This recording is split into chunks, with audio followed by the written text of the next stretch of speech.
Muy buenas tardes, sean todas y todos bienvenidos a la 13ª Feria del Libro de Relaciones Internacionales hacia una política exterior humanista.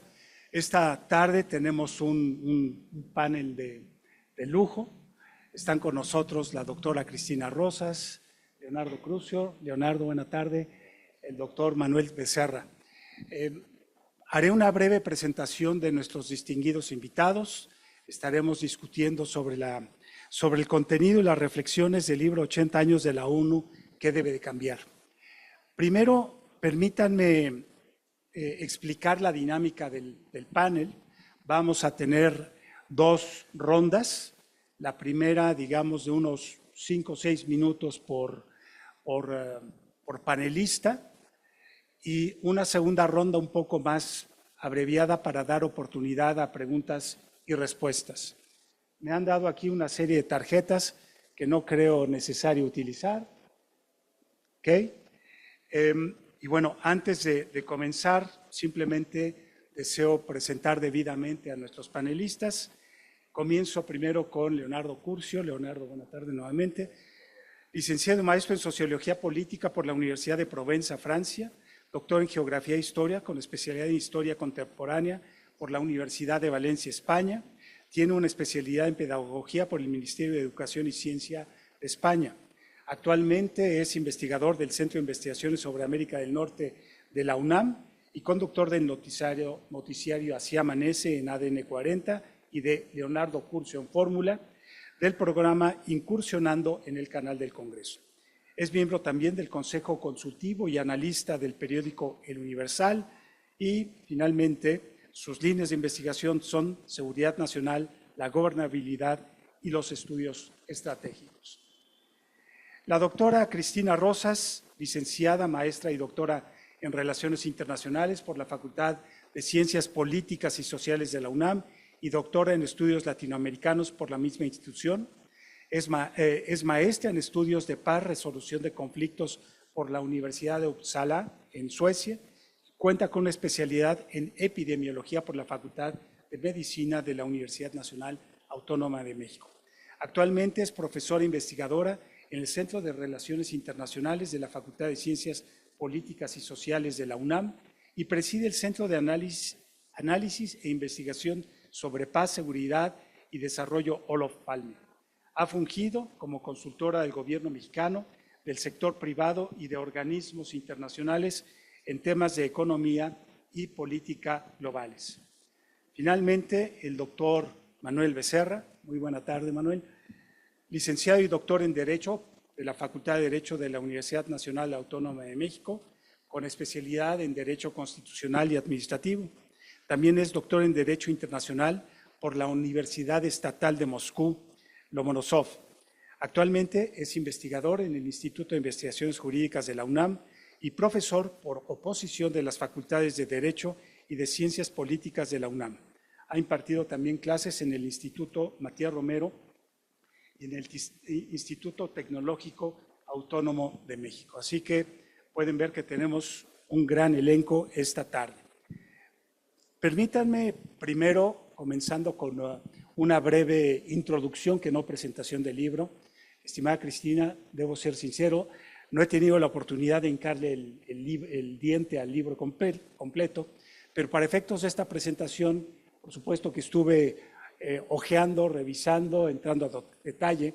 Me parece que es una obra sumamente comprensiva, ambiciosa, dividida por temas, por actores, reconoce también los claroscuros de Naciones Unidas y, bueno, perfila algunas propuestas también, algunas sugerencias. Si me permiten, y simplemente para iniciar un poco la reflexión y muy atento a lo que nuestros ponentes nos digan, quisiera solamente destacar algunas cuestiones.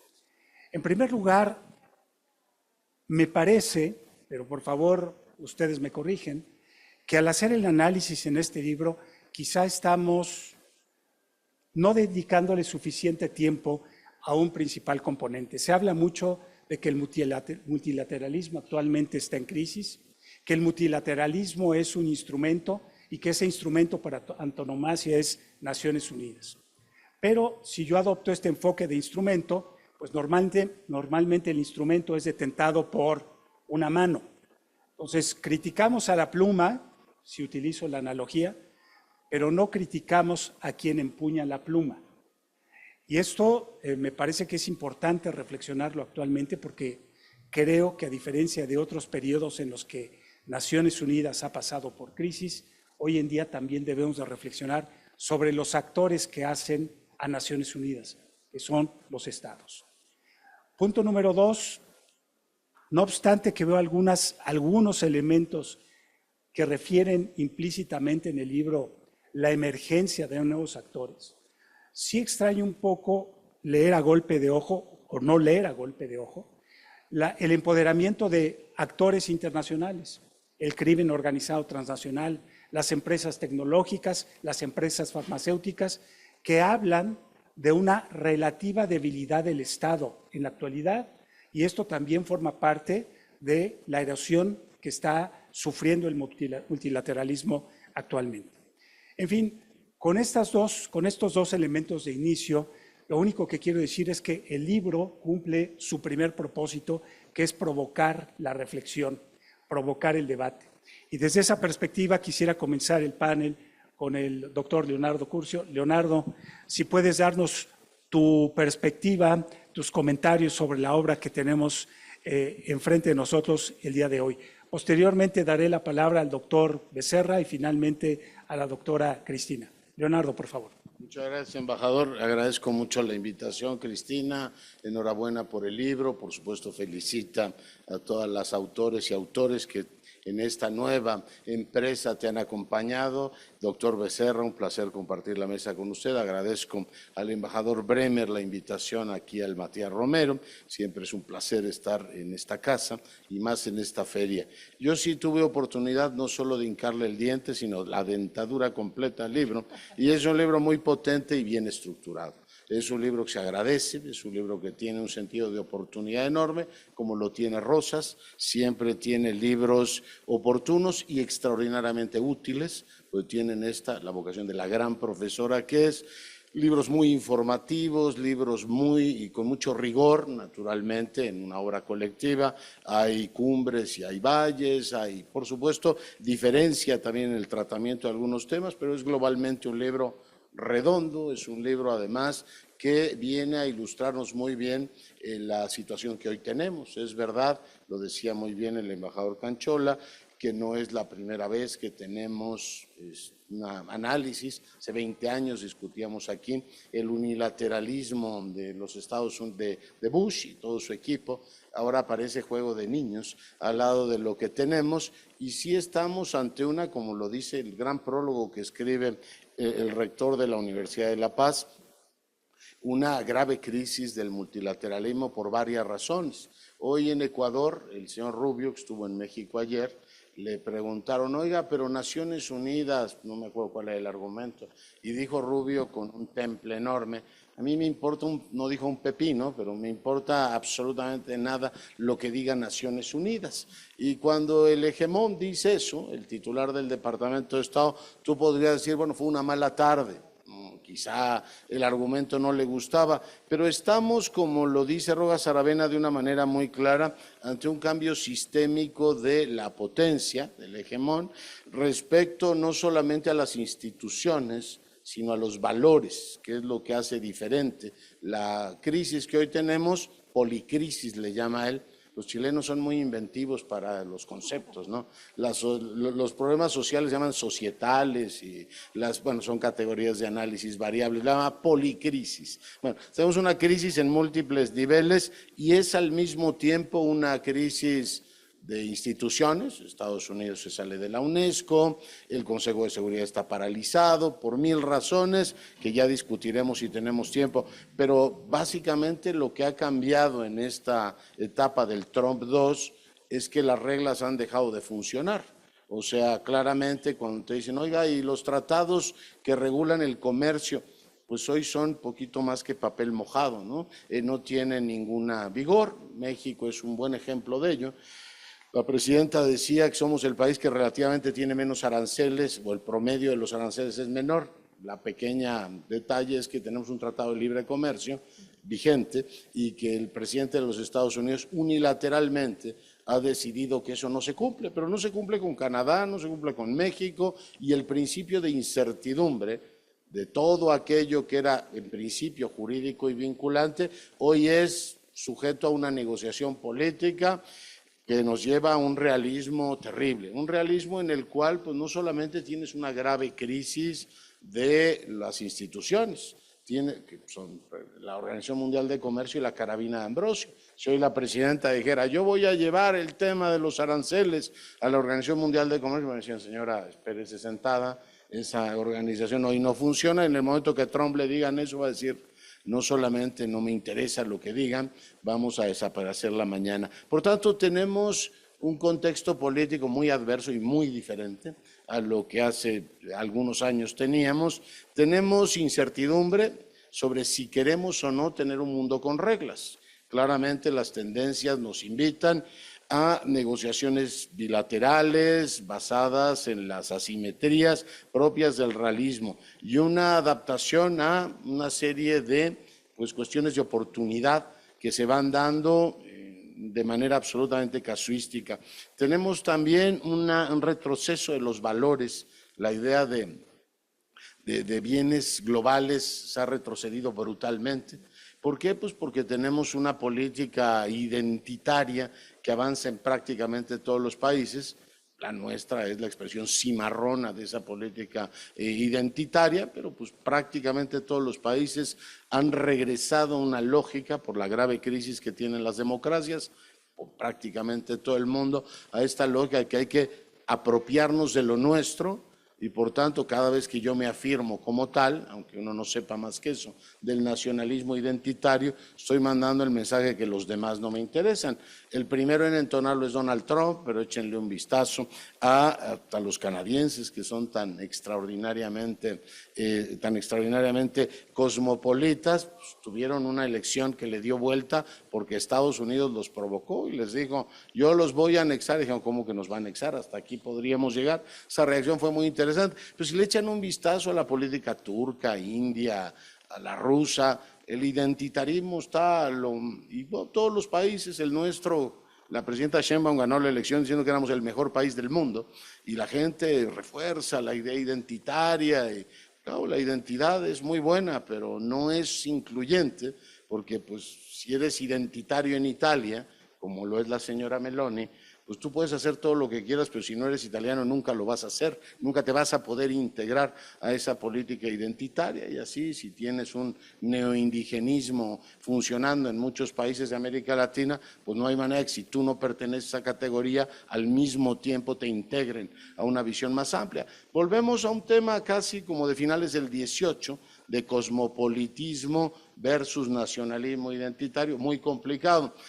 Corren buenos tiempos para el identitarismo, el nacionalismo, etcétera. Por tanto, por la idea cosmopolita, dicen ya que eso lo hagan los señores de Nueva York, los financieros y los académicos, que es a los que les gustan esos temas. Nosotros vamos a la esencia de la nación y le hablamos a esa, y esa es nuestra preocupación.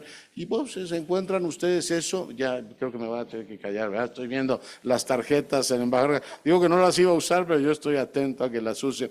Esto rompe la idea de que estemos preocupados, por ejemplo, por el tema del clima o, por ejemplo, los distintos asuntos que hoy le pegan efectivamente a la humanidad. Por tanto, tenemos un contexto político muy adverso, un contexto valorativo extraordinariamente negativo, es decir, los valores del autoritarismo, los hombres fuertes, estos nacionalismos, como decía, identitarios, gozan de cabal salud. Nos desentendemos de la agenda global, dicen, oiga, lo de Gaza. Por ejemplo, nuestro gobierno no ha dicho prácticamente nada sobre el particular, como esté ocurriendo en Urán, o no tuviéramos ninguna responsabilidad sobre el particular, tema de clima, migración, en fin, no me detengo en eso. Y después está el contexto institucional, aquí lo dejo, del cual si da tiempo hablaremos más adelante, pues que está en una grave crisis. Fondeo, me gustó mucho que pusieran la tabla de cuánto paga cada uno de los países, revisé, nosotros estamos todavía en deuda con las organizaciones. La presidenta dijo que íbamos a pagar oportunamente, pero bueno, el contexto institucional no está tampoco particularmente bien. Hay graves crisis explicables por los otros dos ámbitos que decía. Termino con una petición. A mí me faltó un capítulo sobre México en este libro. Me faltó un capítulo sobre... Y quiso la casualidad que aquí en el stand del Centro de Investigaciones sobre América del Norte acaban de publicar Un cambio de época, que lo traje nada más para enseñárselos, solo por si alguien lo quiere consultar. No, yo escribo un capítulo que hubiese venido muy bien al libro de Cristina, pero no reproches, estaba antes, de la participación de México en el último consejo, que ni le tocó ni más ni menos que a nuestro canciller, efectivamente, ¿cómo se llama?, llevar adelante. Creo que hay muchas enseñanzas que sacar de ahí. El libro en suma me parece espléndido, me faltó el capítulo sobre México y los invito y las invito a leer. Muchas gracias. Muchas gracias, Leonardo. Doctor Curcio, doy la palabra al doctor Becerra Manuel, por favor.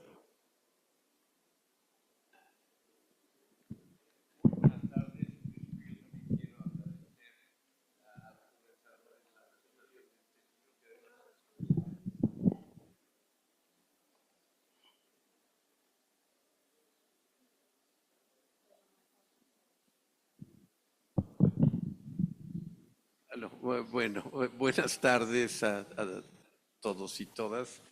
En principio quiero agradecer a los organizadores de la presentación de este libro por haberme invitado, sobre todo ser parte de esta mesa con colegas estimados y de alto nivel académico y profesional. Bueno, en 5 minutos, ¿qué se puede hacer del libro? Yo creo que una de las características fundamentales del libro es que hace una revisión de 80 años de la Organización de Naciones Unidas en forma muy especial, y en eso hay que ver entonces la mano de Cristina Rosas, es decir, el diseño del libro, que es muy interesante. Empieza en principio con una introducción a aspectos generales, pero después se refiere a cada uno de los órganos de Naciones Unidas, escrito por un especialista de primer nivel, me parece, porque da información y análisis muy interesantes, en donde el análisis está precisamente en la descripción y después en las falencias que tiene el órgano de Naciones Unidas, y después propuestas. Después también hace hincapié el libro en este análisis de algunos de los actores principales en la Organización de Naciones Unidas, como por ejemplo Estados Unidos, Rusia, China y algunos otros estados. Cada uno de esos apartados es un análisis de primer nivel. Entonces, hablar 5 minutos del contenido del libro es muy difícil. Yo solamente quiero decirles al público que lo lean. Cada uno de los capítulos es realmente es un ejercicio de análisis que hay que ir tomar en cuenta, y sobre todo para futuras investigaciones. Es el punto de partida para investigaciones, inclusive en forma más monográfica y profunda. Una de las cuestiones en la que me quiero detener es precisamente la cuestión del orden mundial, como ya se dijo anteriormente. Yo creo que es una de las grandes falencias. Cuando llega Naciones Unidas, aparece Naciones Unidas, tomemos en cuenta que es el segundo intento de la organización internacional, de la comunidad internacional, para crear un orden mundial. El primero, la Liga de Naciones. Y de los mismos análisis del libro se darán cuenta que mucho en este momento se parece a ese lapso entre la Primera y la Segunda Guerra Mundial. Una debilidad de la organización internacional, concretamente la Liga de Naciones, en principio, la aparición de agresiones internacionales, la no participación de los Estados Unidos en la Liga de Naciones, y eso da todo un escenario propicio para después la Segunda Guerra Mundial. Entonces, el fin de la Segunda Guerra Mundial es un parteaguas muy importante. Pensamos nosotros que había un orden mundial, como en efecto lo fue.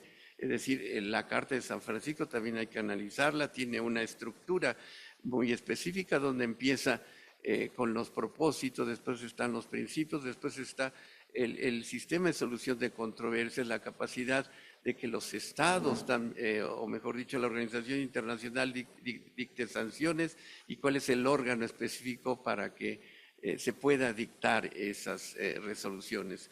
De alguna manera el empoderamiento de las grandes potencias vencedores de la Segunda Guerra Mundial y después un capítulo en donde habla o capítulos donde se refiere a la colaboración, la solidaridad internacional en diferentes campos, económico, derechos humanos, etcétera, etcétera. Bueno, a mí me parece que en principio, y después hay que tomar en cuenta como un órgano especial la Corte Internacional de Justicia, que no era parte en el esquema de Liga de Naciones. Les decía, mi perspectiva es que la Liga, mejor dicho, la Organización de Naciones Unidas tuvo éxito, se creó un sistema internacional bastante interesante, bastante robusto en materia de normas jurídicas, pero poco a poco eso se fue diluyendo y me parece que el punto de cambio está en la década de los 60 con la irrupción de los países de África y Asia que obtenían su independencia, y ahí empieza a minarse un tanto el multilateralismo. Estados Unidos, por ejemplo, fue uno de los primeros que reacciona. Recuerden ustedes, Cristina sabe muy bien, conoce muchos de ese tipo de anécdotas, pero un estadounidense llegó a decir en la Asamblea General que era la dictadura de la mayoría, y por eso un tanto se retira de la organización. Ahí empieza, les digo, a minarse el multilateralismo. Y posteriormente, bueno, los diferentes fenómenos, la irrupción de la globalización, posteriormente la caída del bloque socialista. Con la caída del bloque socialista, mi punto de vista es que ahí debió de reconstruirse el diseño de la Organización de Naciones Unidas. Y así se manejaba, inclusive eso fue una de las ingenuidades, por ejemplo, podemos decirlo así, de Gorbachev, que él planteaba renovar la Organización de Naciones Unidas, y también él decía que se necesitaba volver al multilateralismo, cosa que no se produjo. Y poco a poco la postura de un solo Estado dominante es lo que, digamos, es lo que estamos viviendo en este momento. Lo que decía el profesor Purcio, definitivamente que es un sistema jurídico del orden internacional, me parece que está totalmente roto, y la manifestación más importante es ese terrible genocidio en Medio Oriente, por una parte, y la guerra de Rusia-Ucrania. Si se fijan ustedes, la Organización de Naciones Unidas, el secretario general, que bien está descrito las diferentes posturas de los secretarios generales de Naciones Unidas, cuál ha sido su rol y su gran actividad en este momento, con toda la simpatía que pudiéramos tener por Gutiérrez, brilla por su ausencia, ¿no? Es decir, estamos en un momento, yo creo que clave, ya se vislumbran modificaciones. El libro hay que leerlo, insisto, con calma, y ahí verán ustedes por dónde pueden ir los cambios. Las reuniones recientes en Asia, donde aparece China mostrando su poderoso ejército junto con Putin y con el líder de Corea del Norte y con la India, por ejemplo, es una manifestación de que es necesario reestructurar o crear un nuevo orden mundial, cosa que no se hizo al final de la Guerra Fría. A mí me parece que uno de los puntos más importantes sería la creación de un nuevo orden o fortalecer el orden mundial. Y ahí tengo muchas ideas precisamente que parten del libro. Si quieren, después lo comentamos, pero creo que en 5 minutos sería suficiente. Muchas gracias. Muchas gracias, doctor Becerra. Cristina, por favor. Muchas gracias, embajador. En primer lugar, gracias al Instituto Matías Romero por la posibilidad de tener este espacio para presentar esta obra. Gracias al equipo del Instituto Matías Romero, que también nos apoyó mucho para hacer posible la presentación. Gracias a los coautores de la obra. Tenemos 24 coautores en esta obra, algunos están presentes, me da mucho gusto verlos por acá y por supuesto gracias a los comentaristas, al doctor Curcio, al doctor Becerra. Les quiero contar un poco la idea de este libro y de bote pronto también mencionar algunas ideas que subyacen al planteamiento general de la obra. Como ya se dijo, este libro es prologado por el rector de la Universidad para la Paz, Francisco Rojas Aravena, donde hace un recuento formidable en pocas páginas, pero es muy profundo su recuento sobre la problemática que aqueja a Naciones Unidas. El libro está dividido en 4 partes. Por un lado, analizamos los 6 órganos fundamentales de Naciones Unidas, comenzando con el Consejo, siguiendo con la Asamblea, la Secretaría, vaya hasta el Consejo de Administración Fiduciaria, lo revisamos ya sin operaciones actualmente, si bien hay sugerencias para reactivarlo por diversas razones. Después hay otro apartado dedicado a las potencias en el Consejo de Seguridad. Esencialmente se analiza a Estados Unidos, a China, a quien todos voltean a ver cada vez que Estados Unidos dice que ya no quiere apoyar al multilateralismo y que ya no quiere financiar a países ingratos que votan contra él en el Consejo o más bien en la Asamblea General. Entonces todos voltean a ver a China, así como China dame dinero porque Estados Unidos ya se volvió tacaño. También en este apartado se analiza a Rusia. Después tenemos otro apartado sobre los suspirantes, esos países que desean ingresar al Consejo de Seguridad. Claramente tenemos el caso del Grupo de los 4, que hace 20 años se posicionó con una agenda muy beligerante para propiciar reformas en el Consejo de Seguridad. Me refiero a India, a Brasil, a Alemania y Japón. Hay capítulos sobre cada uno de estos países. Y también sobre por qué hace 20 años no se concretó esta reforma, en qué se equivocaron los planteamientos y hacia dónde se debería dirigir la visualización de modernizaciones en los órganos fundamentales de la ONU. Y la cuarta parte del libro aborda temas que son fundamentales, algunos emergentes, algunos que pues siguen siendo motivo de estudio porque fueron planteados como objetivos fundamentales desde que la ONU vio la luz y desafortunadamente no han podido concretarse. Hablo, por ejemplo, de la Agenda de Desarrollo, de los ODS. Tenemos un apartado que, por cierto, escribe Citlali Ayala, que está por acá. Tenemos capítulos sobre derechos humanos, la Agenda de Derechos Humanos en Naciones Unidas. Tenemos sobre las operaciones de mantenimiento de la paz que están sufriendo profundas transformaciones, obviamente porque el mundo de ahora no es como cuando se empezó a implementar a esta modalidad para solucionar conflictos en el planeta. Pero también hay otros temas que están muy en boga ahora, como la inteligencia, los servicios de inteligencia. Hay un capítulo muy interesante donde se analiza si Naciones Unidas, para poder cumplir de mejor manera con sus tareas, debería contar con servicios de inteligencia.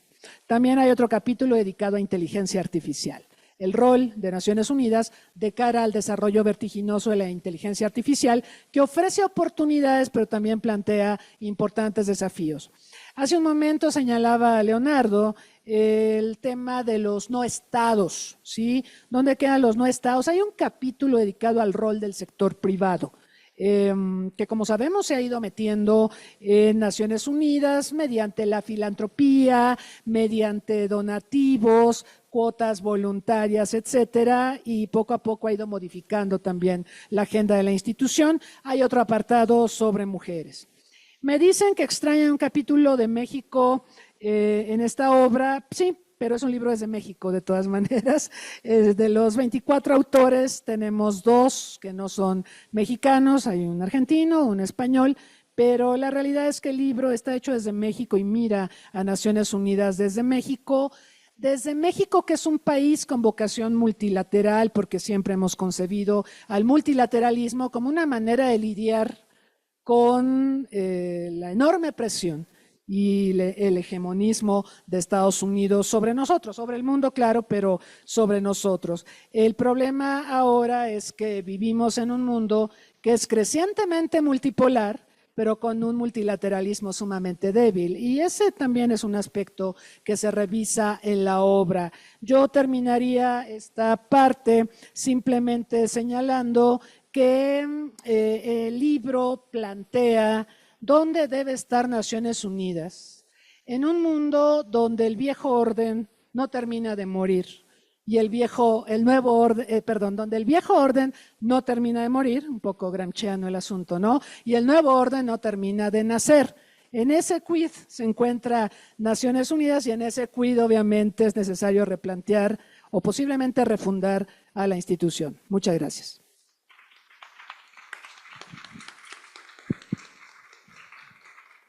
Muchas gracias y agradezco de antemano la disciplina de los panelistas. Tenemos tiempo para una segunda ronda y si seguimos así de disciplinados para preguntas y respuestas. Voy a seguir en el mismo orden para concluir con la doctora Rosas. Y en esta segunda ronda, un poco reflexionando sobre algunos de los comentarios hechos por los panelistas, le preguntaría al doctor Curcio, elaborando sobre esta última parte de la doctora Rosas, y bueno, tomando nota de un cambio de época. Efectivamente, creo que estamos viviendo un cambio de época global. No es el tipo de cambios que vemos cada 50 años. Yo sí creo que es un cambio de esos que suceden cada 300, 400 o más. Y desde esa perspectiva, Leonardo, tú hablabas ahorita mucho de la crisis de las identidades, esta política identitaria. Yo tiendo a reflexionar respecto del papel del Estado. Después de un periodo globalizador en donde decidimos dejar en el asiento de detrás al Estado y fue la mano invisible del mercado que estuvo llevando, digamos, los esfuerzos por tratar de reducir la brecha entre los que tienen y no tienen, pues nos damos cuenta que no logramos el resultado que buscábamos y hay una gran discusión respecto del rol del Estado. Yo me pregunto, pues, la percepción personal, aquí hablo a título personal que tengo, es que colectivamente, mundialmente, estamos pensando al Estado en reversa. El Estado que tuvimos hace 50 años de cara al empoderamiento de estos nuevos actores. ¿Tú cómo ves esta situación, Leonardo? Efectivamente, podemos abordar desde esa perspectiva la reinterpretación del Estado, su conceptualización en reversa, como una forma de explicar estas políticas identitarias, esta introspección que al menos yo en mi día a día en el trabajo observo continuamente. Sí, muchas gracias, embajador. Por supuesto que sí, y es muy interesante lo que planteas. Yo digo que el siglo XXI marca, cuando discutíamos lo de los 60 años de la ONU, un libro también que Cristina en su momento confeccionó y que generó debates muy interesantes, teníamos a la potencia ensimismada, o sea, de pronto el gran articulador de la globalización, el multilateralismo, pensar un mundo, digo, más allá de lo que ya se ha repetido 1000 veces, el fin de la historia y todo lo demás, digo que ya está más viejo que yo que sé, hace 30 y tantos años se dice eso. Estados Unidos de pronto ve la sociedad norteamericana, después de los ataques del 2001, una enorme necesidad de un Estado tradicional que la defienda. Entonces, nada de globalización, apertura. En aquella época decían que las fronteras iban a desaparecer. y que la tecnología nos iba a dar la vigilancia necesaria para que todos estuviéramos tranquilos, de pronto tienes un retorno del Estado diciendo, vamos a sacar del desván de los recuerdos el concepto de homeland y la territorialidad del Estado. O sea, fronteras, muros, tenemos que protegernos. Pues en el 2008, embajador, viene la grave crisis financiera y la gente con toda razón dice, oiga, yo he seguido el manual del capitalismo pero perfectamente, ahorré, compré, me endeudé, tenía mis acciones con mi fondo de pensiones, todo se fue al demonio. Y a mí, ¿quién me protege y quién me cuida y todo? ¿Tienes? Es esta América que hoy está todavía sosteniendo a Trump, ¿a mí quién me cuida? O sea, estos señores de Nueva York con los académicos y los financieros que traían su cosmopolitismo general, nos han abandonado. Yo quiero un Estado que me proteja. Tú conoces muy bien Europa y ustedes también. En muchos países europeos la crisis del 8 pega, Ascentrop la conoce mejor que nadie. Y dicen, ¿a mí quién me cuida? ¿Dónde está el Estado que venga aquí, nos dé dinero, becas, apoyo y todo lo demás? Y si tú ves en términos generales, hay una demanda de Estado creciente en todos los países pidiendo protección, desde los que querían seguridad, los americanos, hasta hoy todo tipo de satisfactores que han venido combinándose con elementos culturales muy ramplones, tengo que decir, en Estados Unidos y aquí, las organizaciones así de un nacionalismo, de una ramplonería impropia del siglo XXI, que es defiéndanos a nosotros, defienda la esencia de la nación. Aquí es una cosa así medio cósmica, que Quetzalcóatl presente y todo lo demás, una cosa rarísima en el México del XXI, pero en el resto de los países, tú lo sabes muy bien, es defiéndanos de quienes nos invaden. El vecino se pasa todos los días diciendo, los mexicanos nos quieren invadir.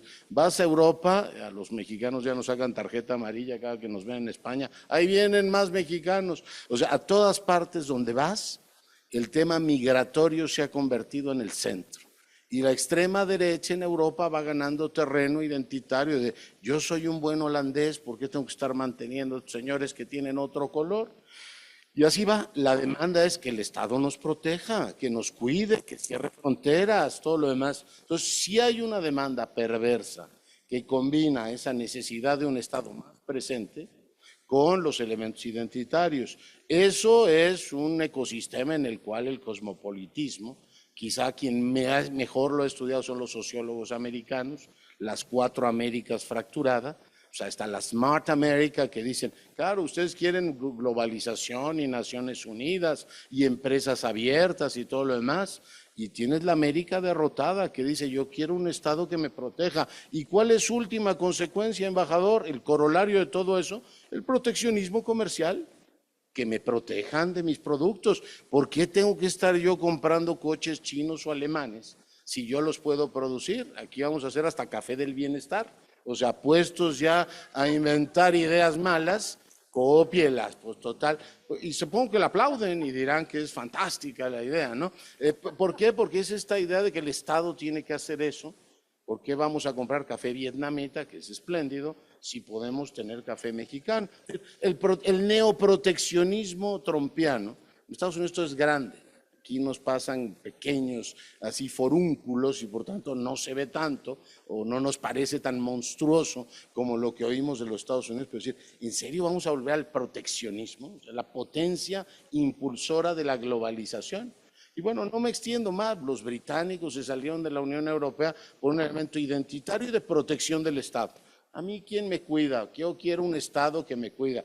Y los políticos pues, digan así, yo lo voy a cuidar, y yo le voy a dar apoyo y todo lo demás, porque estos eurócratas nos quieren quitar nuestros fundamentos y ya no les digo Naciones Unidas. O sea, hoy de lo que les decía de Rubio, dijo, ¿a mí quién me va a decir que yo no puedo lanzar un misil a un barco en alta mar? Que venga Naciones Unidas y me diga, usted grandote no puede hacer eso. A mí me importa 8 pepinos, yo voy a defender a los Estados Unidos. Estoy seguro que levantó una salva de aplausos en Estados Unidos y el mundo dice, oiga, pues entonces ya vamos a la ley de que usted va a disparar a quien quiera sin previo juicio y sin ningún tipo de consideraciones. O sea, la ley de la selva, más o menos con proteccionismo y mucha demagogia. Es una ensalada, embajador Canchola, que a mí me parece francamente indigesta, aunque las ensaladas tienen buena fama. Es una especie de estofado, así absolutamente indigesto, muy preocupante. En ese contexto es imposible pensar en un nuevo orden. Entonces, las discusiones institucionales, cuando el principal poder no solo no comparte los valores, ahí están tratando de desmontar toda la narrativa de la responsabilidad global con el cambio climático, están desmontando no solo la narrativa, sino las capacidades. A mí no me vengan con el cuento de que la UNESCO sirve para algo y que tenemos responsabilidades colectivas. Aquí no hay más responsabilidad que la mía. Pero el multilateralismo está roto cuando el hegemón, el que paga más, el que es en la sede, cree eso. El resto de los actores, pues en muchos sentidos lo preceden. La crisis reciente del multilateralismo inicia cuando quien presidía el Consejo de Seguridad de Naciones Unidas dijo que decidía invadir Ucrania por sus pistolas. Y hasta la fecha sigue ahí, violentando desde la presidencia del Consejo de Seguridad de Naciones Unidas, y dijo, pues ¿saben qué? Además tengo derecho de veto y hagan lo que quieran. Paralizó el Consejo. Y así estamos. Hoy Israel dice, usted diga misa si quiere, que diga la FAO y todos los demás que estoy utilizando la hambruna como arma de guerra, si yo soy Estado y además estoy afirmando un elemento identitario. La paradoja es que es además una democracia Israel, pues que venga alguien y me diga que no. ¿Con qué cara le vas a decir a Israel o a Estados Unidos, oiga, pero es que los rusos lo hicieron? Bueno, pues entonces no hay posibilidad de un juego cooperativo y lo que tienes es, tampoco nos hagamos muchas ilusiones, de que es un mundo sofisticado, pues es un mundo igual que nuestro Congreso, están los Noroñas ahí también y dicen, pues yo me apropio de esto y sube alito y le pega. Digo, tampoco es que el Parlamento de la Humanidad sea muy diferente a como son los parlamentos. Y cuando tú tienes mayorías que no quieren oír parlamentos, les dicen, ay, les va su reforma judicial, es buena. No me importa lo que opinen, yo tengo la mayoría. Estados Unidos, Rusia, etcétera, están usando esa capacidad que tienen, no para escuchar o ver qué conviene, sino una, digamos, maximización de la lógica del interés nacional, un interés a mi juicio tremendamente chato, termino con eso, porque Estados Unidos fractura, y es una cosa terrible, fractura brutalmente pues digamos el modelo yo le llamo la dualidad Brzezinski, que decía, nuestro poder es no solamente el poder que tenemos nacional muy fuerte, sino también el control y la hegemonía en el sistema internacional. Cuando el que tiene eso, ¿cómo se llama?, desiste de todo ese control y dice, todo eso no sirve para nada, aquí la diplomacia la voy a hacer yo, y la voy a hacer de manera directa, y llamo yo, y lo siento, y todo lo demás, y juego a que soy Dios, que es un poco lo que tiene ahora el presidente de los Estados Unidos, pues no hay regla que funcione ni operatividad. Dos apuntes, me gustaría mucho que profundizaran más los autores, las autoras, en el mecanismo de los enviados especiales, que cada vez usa más el secretario general, como un elemento también para salir del maldito marasmo.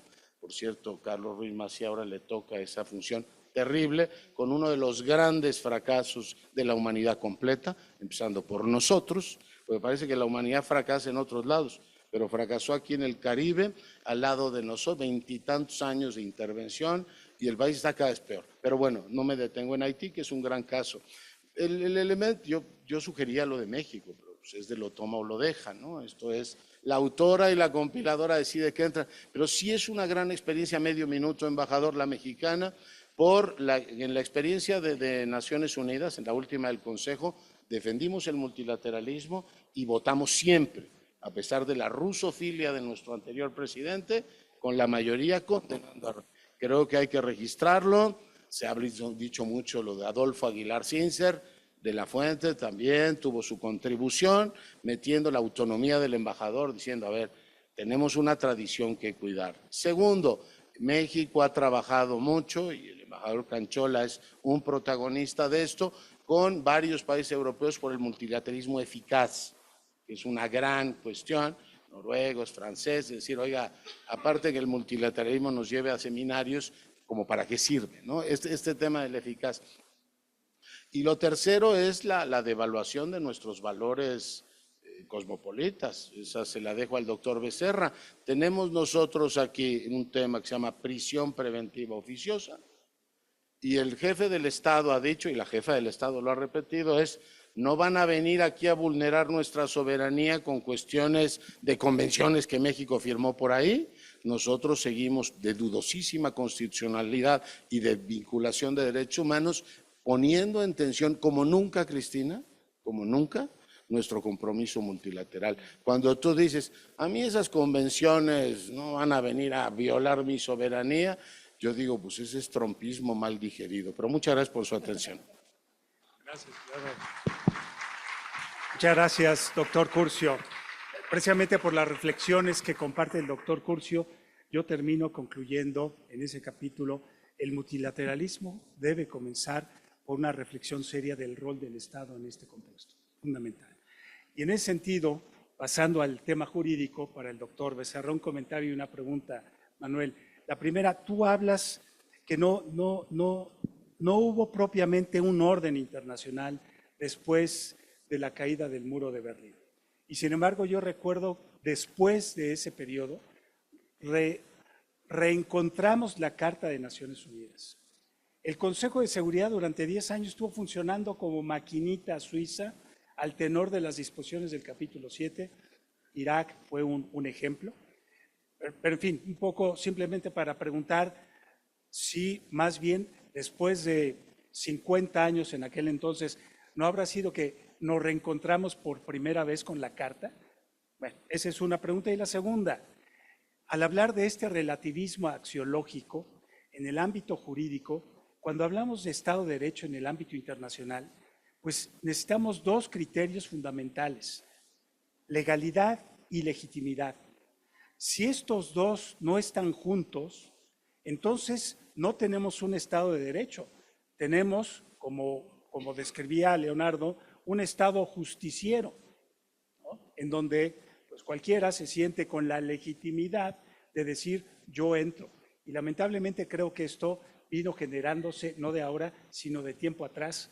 Por ejemplo, cuando los europeos entraron a Kosovo, recordarán aquel famoso discurso de Tony Blair, una de cuyas frases más célebres es "This is the right thing to do". Quizá no sea legal, pero es legítimo. Manuel, tu comentario a nivel de cancha, como dicen. Bien. Bueno, mira, la primera pregunta, la cuestión del orden mundial después de la Guerra Fría. Bueno, en efecto, ahí hay que hacer un análisis. En principio, por supuesto que el orden mundial, desde mi punto de vista, ya se había fracturado anteriormente. Recordemos, y eso en relación con algunas de las afirmaciones que se hacen, en la década de los 80 fundamentalmente, los países desarrollados empiezan a retirarse de la organización internacional. Yo me acuerdo, hay una anécdota con Cristina Rosas, que alguna vez hicimos un taller en Dartmouth College, y había ahí un jurista, me acuerdo, no sé si te acuerdas, Cristina, muy destacado, que nos hablaba de la participación en la creación de la normatividad internacional. Y yo le dije, oiga, pero dice usted que los países subdesarrollados participan en la creación normativa. Y ahí está el ejemplo de México en la década de los 70, a principios, donde hay una propuesta de un orden económico internacional. Y la respuesta de él, pero ¿cómo quiere un países subdesarrollados que tienen su economía en la lona, quieren reformar la economía internacional? Lo cual era una respuesta contundente, en efecto. Pero por otra parte estábamos hablando de la creación normativa. Los estados desarrollados, recordemos ahí en ese momento también el orden en materia energética. Los países productores de petróleo de repente toman para sí la comercialización del petróleo. Y los estados desarrollados dicen, ah, sí, entonces nosotros damos un cambio diferente.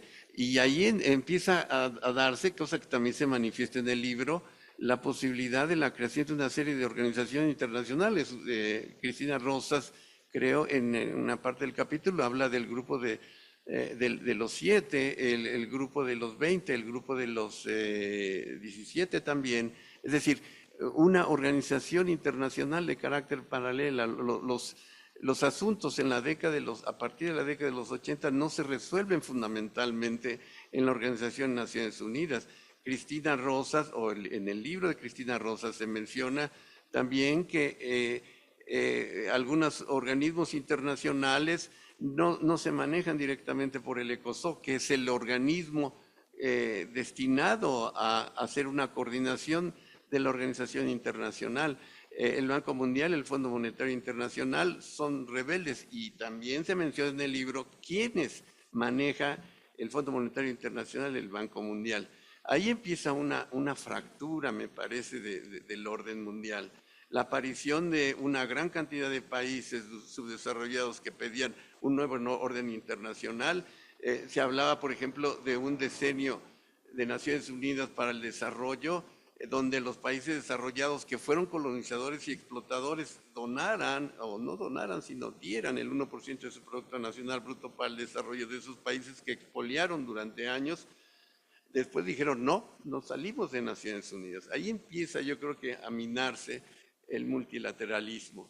Y después, al terminar la Guerra Fría, sí, en efecto, el derecho internacional marca como un hito que por primera vez en el Consejo de Seguridad las 5 grandes potencias le dieron el paraguas jurídico a la OTAN, fundamentalmente, para hacer retroceder a Irak de los territorios ocupados en virtud del petróleo. Pero fuera de eso, todo se viene abajo, es decir, viene el 2001, vienen las Torres Gemelas y el multilateralismo es exclusivo. Hay un fenómeno también muy interesante que hay que ir siguiendo, y eso yo lo vi en el libro de Cristina. Cristina dice, bueno, algunos de los autores, pero en el libro se dice cómo Estados Unidos empieza a negociar nuevas condiciones internacionales, pero detrás de ellos vienen las potencias, o mejor dicho, las grandes empresas transnacionales que en este momento son un factor jurídico. Allí yo dudaría si le seguimos dando facultades ahora legales, cuando ya tienen la gran facultad económica, que lo vimos en la pandemia. Las 5 grandes empresas productoras de vacunas son las que se llevaron el pastel al final de cuentas. Es decir, mi punto de vista es que el orden mundial desde hace buen rato que está fracturado, y ahora es mucho más evidente con una posición de un presidente que dice rompe con todas las reglas del juego. Los tratados de libre comercio que los Estados Unidos y los países desarrollados impulsaron, ahorita se rompen. ¿Cuáles entonces las perspectivas del funcionamiento de la organización internacional? Sin orden jurídico a mí me parece que no vamos. Por eso yo retomo esa figura que también se menciona en el libro, de esa interfaz entre la Primera y la Segunda Guerra Mundial, donde el orden mundial se rompe totalmente. Ahorita la seguridad internacional es algo que también Cristina, me acuerdo que ella lo hace énfasis, la cuestión de seguridad internacional que tiene el Consejo de Seguridad. Dice, la seguridad internacional no es el fondo del asunto, sino tiene que ser la distribución de la riqueza, las cuestiones de carácter social. Yo creo que la seguridad internacional creada por la Segunda Guerra Mundial en la Carta de San Francisco, en efecto, tiene que ver con detener la conflagración bélica. Eso en este momento es peligrosísimo, porque el orden, la seguridad internacional está basada en quién tiene armas nucleares. También se analiza en el libro. ¿Cuáles son los países que tienen fuerzas nucleares? Y tal parece que eso es lo que sostiene una paz caliente, digamos, con un argumento de la Guerra Fría. Eso es lo que nos está deteniendo en este momento a un estallamiento de una tercera guerra mundial. Se está rompiendo por una parte las reglas económicas que son necesarias y el orden internacional está fracturado. Son 80 años de Naciones Unidas, pero ¿cuál es la respuesta ante la gran problemática que se presenta en este momento de Naciones Unidas? Sí, pero toda la estructura de Naciones Unidas que existe, que es amplísima, no hay que quitarla, diría Cristina Rosas. No, pero hay que modernizarla y hay que cambiarla en términos de crear un nuevo orden mundial. Manuel, Sí. quisiera, perdona Sí. que te interrumpa. Y después el Estado de Derecho. Tenemos 2 minutos, pero con este comentario que refieres, me gustaría darle la palabra a la doctora Bien. para que redondee sobre esa nota que comentas tú.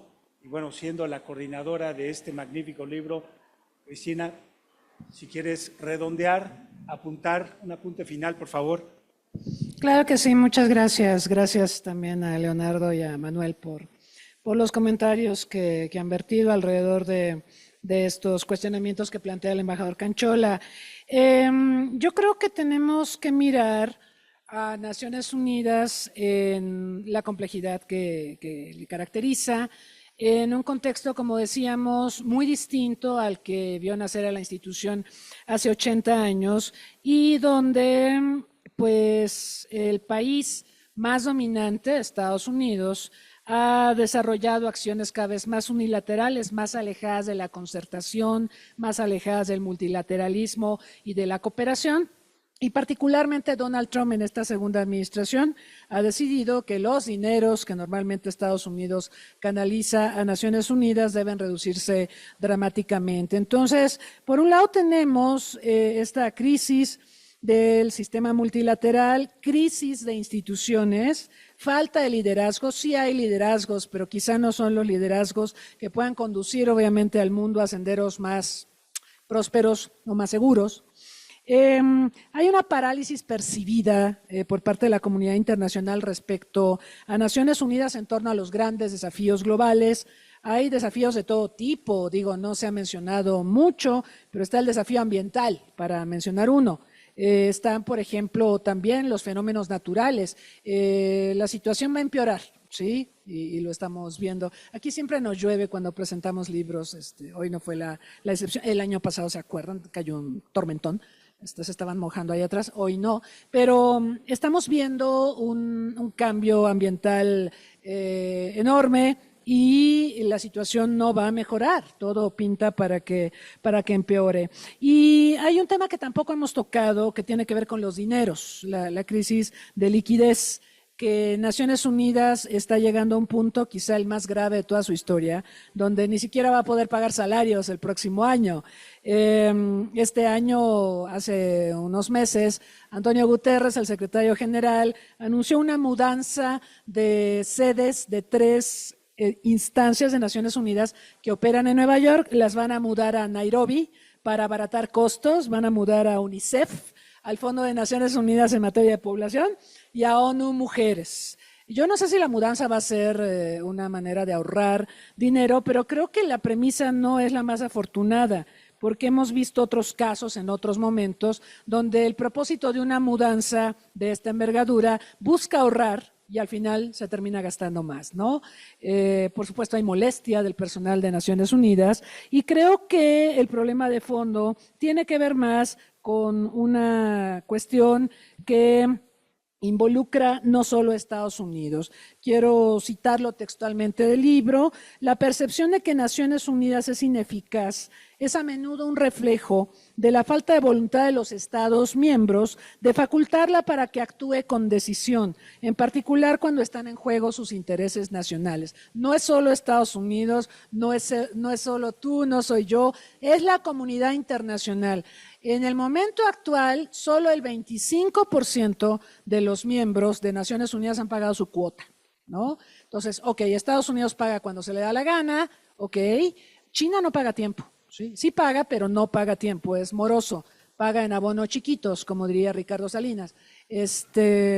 Entonces, o sea, mi pregunta es, si Estados Unidos ya sabemos que está estrangulando financieramente a la ONU y no da recursos, ¿por qué el resto de la comunidad internacional no paga al menos al tiempo sus cuotas, ¿no? Entonces, es una responsabilidad colectiva. Lo que haga o deje de hacer Estados Unidos es una cosa y que le sigan el juego los países de la comunidad internacional es otra. Entonces, yo llamaría la atención al respecto. Y también insistir en que tenemos una narrativa alentada por el creciente unilateralismo, nacionalismo, aislacionismo y rechazo a la cooperación que está haciendo un terrible daño en el mundo. Y me preocupa también el efecto Trump, porque hay varios gobernantes, no names, que reproducen la narrativa de Trump y se retiran de organismos internacionales de los que se ha retirado Trump y despotrican contra el multilateralismo y todavía se atreven a postular al señor al Premio Nobel de la Paz. Entonces, la verdad es que creo que hay una responsabilidad colectiva que estamos evadiendo. Creo que ese es el origen y la causa de que Naciones Unidas se encuentre en un momento tan penoso en su historia. Son 80 años, no hay mucho que celebrar. Y yo hago votos porque tengamos un relevo en la Secretaría General, tengamos una persona, no sabemos si va a ser mexicana, pero que tengamos un relevo que tenga la voluntad, la capacidad de gestión ante un mundo donde francamente se tiende a darle la espalda a esta institución. Hay que traer de vuelta a Naciones Unidas, pero ese es un trabajo que todos vamos a tener que hacer. Muchas gracias. Muchas gracias, Cristina. Muchas gracias a nuestros ponentes. Mil disculpas, pero nos hemos excedido 5 minutos el horario. Me excuso por no dar la oportunidad para preguntas y respuestas, pero 80 años quizá necesitaríamos por lo menos 80 minutos para seguir discutiendo sobre esto. Nuevamente, muchas felicidades, Cristina, Leonardo, Manuel, muchas gracias. A ustedes muchas gracias por la paciencia y bueno, sigan disfrutando de la feria. Gracias.